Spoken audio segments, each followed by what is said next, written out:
बोलो जयकारा बोल मेरे श्री गुरु महाराज की जय। रहो दयाल हम पर सदा, सतगुर सतकरतार।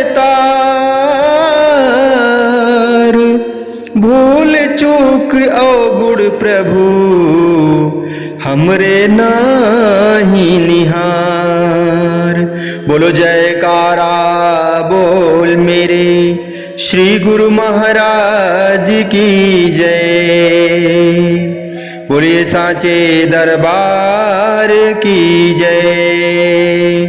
श्री आनंदपुरवासी भगवान की जय। श्री नगली निवासी भगवान की जय।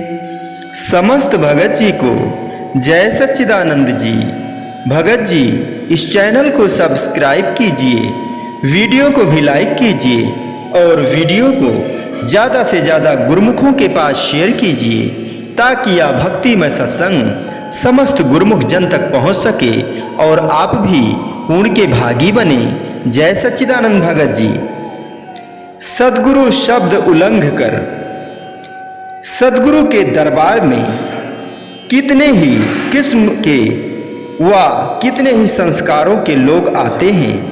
जिनके संस्कार ऊंचे होते हैं वह हुक्म के पाबंद रहकर सदगुरु की कृपा दृष्टि प्राप्त कर लेते हैं, परंतु कुछ लोग ऐसे भी होते हैं जो हुक्म की अवहेलना करके अपने बहुमूल्य समय को आलस एवं व्यर्थ के वाद विवाद में ही व्यतीत कर देते हैं। गुरु भक्ति की चाहना रखने वालों को सदगुरु की आज्ञा का पाबंद होकर रहना अति आवश्यक है। एक दृष्टांत आया है। सतपुरुष श्री गुरु अर्जुन देव जी महाराज जी के दरबार में एक सेवक रहता था।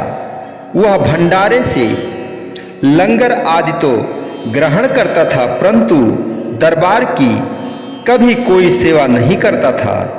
दरबार का कोई सेवक उसे सेवा के लिए कहता तो वह यही जवाब देता कि मैं तो श्री गुरु महाराज जी का सेवक हूँ, ना कि आपका।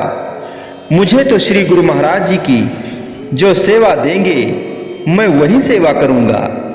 धीरे धीरे यह बात श्री गुरु महाराज जी के चरणों तक भी पहुंच गई।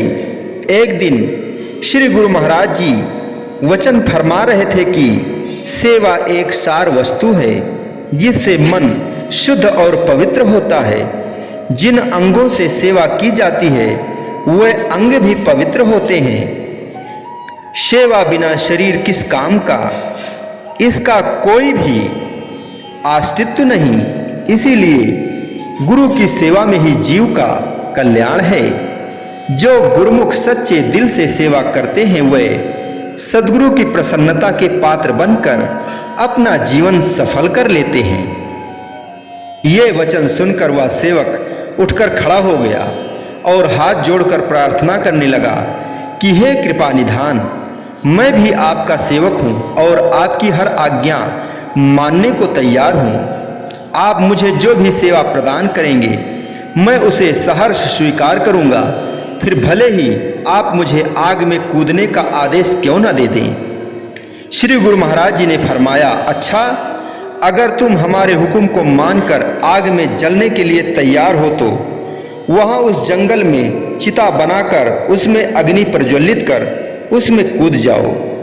श्री गुरु महाराज जी की यह आज्ञा सुनकर वह जंगल की तरफ चला गया और वहाँ जाकर चिता के लिए लकड़ियाँ एकत्रित करने लगा, परंतु मन ही मन जलने के ख्याल से घबराने लगा।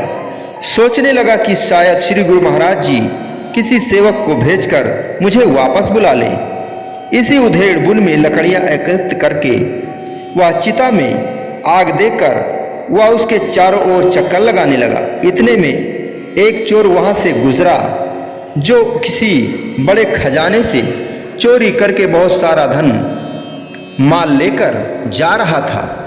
उस चोर ने जब उस सेवक को चिता के ओर चारों ओर चक्कर काटते हुए देखा तो कौतूहलवश पूछा कि यह तुम क्या कर रहे हो। उस सेवक ने अपने श्री गुरु महाराज जी की हुक्मनामा कह सुनाया और यह भी कहा कि वह मरना नहीं चाहता। बिना किसी कारण प्राणों का त्याग करने में उसे कोई लाभ दिखाई नहीं देता।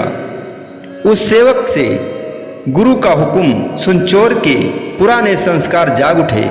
उसने बड़ी विनम्रता से कहा कि मेरे पास चोरी किया हुआ लाखों का माल है, अगर तुम्हारी सहमति हो तो यह सब माल तुम ले लो और बदले में मुझे गुरु का हुक्म दे दो। उस सेवक ने दिल में सोचा कि भगवान ने कितना भला किया कि जो ऐसे मूर्ख आदमी को मेरे पास भेज दिया, जो माल भी दे रहा है और बदले में जलकर मरने को तैयार है।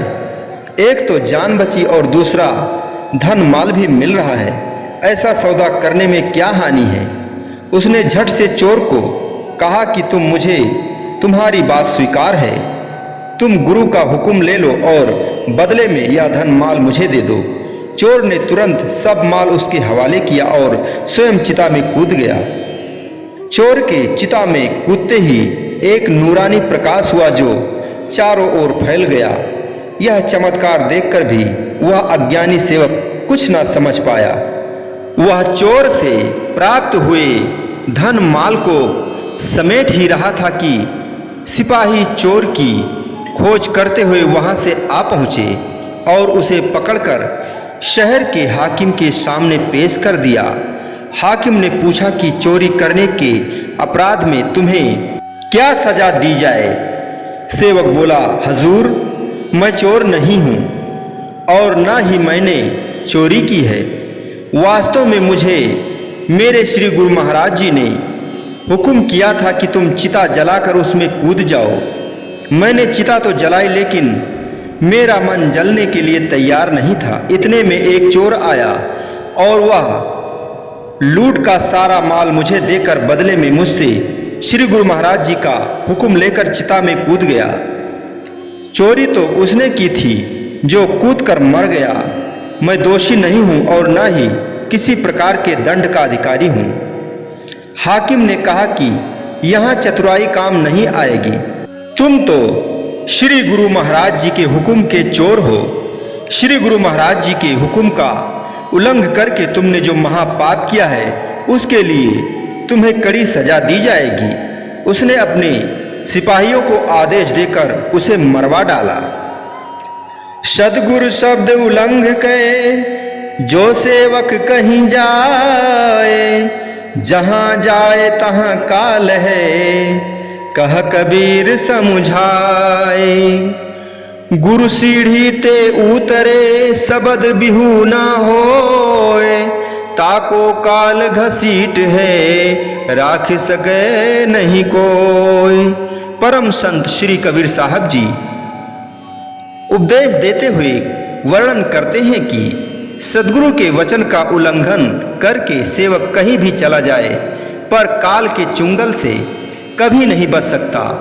जो गुरु के वचनों को हृदय में धारण नहीं करते उन्हें काल अपने मुख में घसीट लेता है। काल का ग्रास बने ऐसे जीव की कोई भी रक्षा नहीं कर सकता।